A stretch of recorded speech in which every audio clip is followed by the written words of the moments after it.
Okey, kita jumpa lagi dalam sesi perbincangan soalan SPM tahun 2019, soalan kertas 1. Okey, so kita biasa kalau tak nak terlepas cikgu punya video, boleh subscribe channel cikgu Okey, so soalan tajuk yang kita bincangkan soalan tajuk gelombang, wave.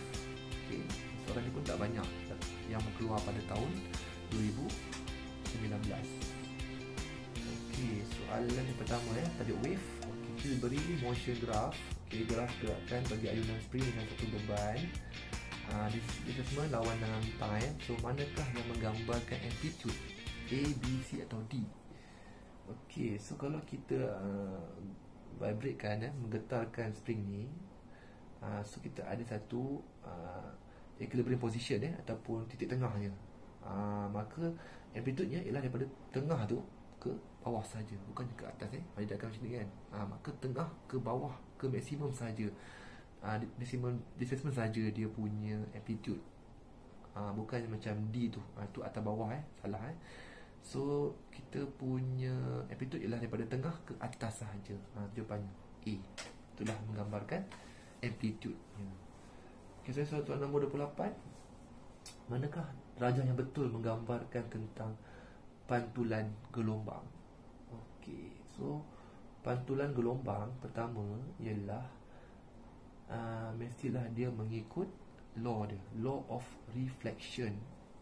Perlu dipatuhi mestilah angle of incident I sama dengan angle of reflection, sudut pantulan so maknanya I sama dengan R. Itu pertama sekali. Dan juga wavelength dia mesti kena consistent, constant, tak berubah sebelum selepas pantulan tidak berubah. So kita boleh tengok kita kena boleh siasat satu persatu. Kita boleh buat normal line untuk tahu dia punya angle. Okey, daripada normal line kita nampak A betul A betul, cuma B ni dia tak konsisten dia punya wavelength dia. So salah. A pula salah sebab sama juga, sebelum wavelength dia rapat, lepas pantulan wavelength dia jauh pula. Maka tak konsisten. Okey, D dia punya angle dia lain. Angle dia jadi besar pula. So I tak sama dengan R So jawapan yang betul ialah C. Dia dua-dua memenuhi syaratnya. I sama dengan R Okey, nombor 9. Manakah yang tak berubah kalau bunyi itu dibiaskan? Apa yang tak berubah? So dalam pembiasan, yang berubah ialah wavelength, speed dan juga direction. Kesemua kuantiti ni akan berubah. Laju jadi makin perlahan, wavelength jadi makin pendek. Tapi satu je tak berubah, iaitu dia punya frekuensi.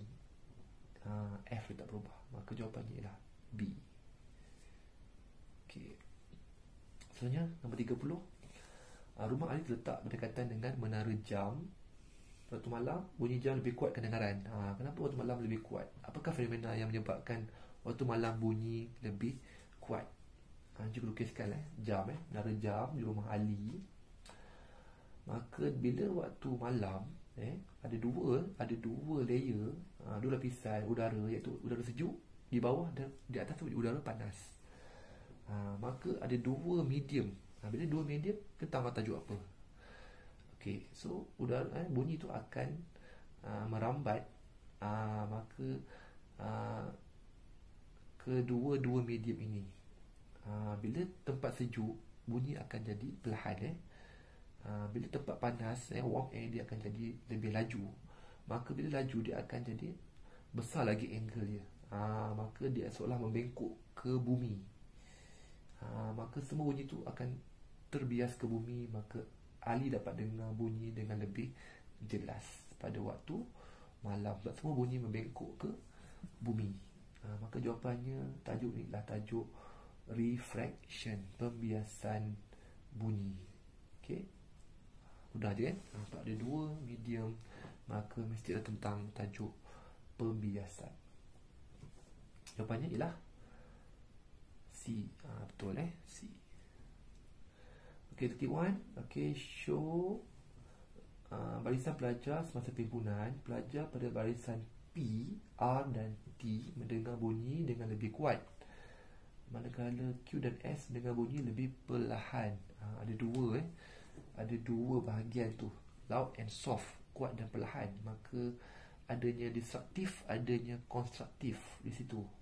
Maka tajuk yang kita nak kita tahu lah interference. Ada dua keadaan di situ, konstruktif dan disruptif. So apa perlu dilakukan supaya semua pelajar dapat dengar bunyi dengan lebih kuat? Maka soft tu kita kena kecilkan. Kecilkan soft tu supaya tiada orang yang berada di soft tu. Okay, supaya semua orang dapat dengar sekata. So kita kena kecilkan bahagian-bahagian disruptif tu. So sebenarnya yang kita kecilkan lah X sebenarnya. Kalau ikut formula A X over D. So yang kita perlu kecilkan sekarang ni ialah X tu, supaya jangan ada sangat besar sangat soft tu. Maka nak kecilkan dia punya X, kita kena besarkan atau jauhkan A tu, jarak antara loudspeaker tu. A tu ialah loudspeaker punya jarak. Maka apa yang perlu dilakukan untuk supaya semua pelajar dapat dengar louder? Maka kita kena kurangkan soft tu. Kita kecilkan semua lapisan semua. So kita jawapannya lah A, increase distance A tadi tu. Okey, 32. Show a dolphin locating small fish in front of it. Apakah fenomena yang membuatkan dia dapat menesan mangsanya? Maka dolphin dia ada satu istimewaan dia boleh mengeluarkan ultrasound, bunyi di atas paras pendengaran kita. Bila dikena pada ikan tu, dia akan pantul kembali pada dolphin tersebut. Maka fenomena ni mestilah fenomena reflection. Okay. 33. Kita ada spektrum electromagnetic wave, gelombang elektromagnet. Apakah J, K and L? Ni kalau cikgu ajar biasa kita menyanyi, radio wave, pasal apa. Tapi dia terbalik, dia terbalik ni. Dia start pada hujung sini. Jangan confuse. Okay. So apa L tu? So kalau siapa ingat, ada tahu. Kalau dulu cikgu pernah ajar cara nyanyi lagu, radio wave, microwave, infrared, radiation, visible light. Lepas tu apa? Ultraviolet. Lepas tu kita ada X-ray, gamma ray. So kita tahu dah susunan dia dengan lagu tadi tu.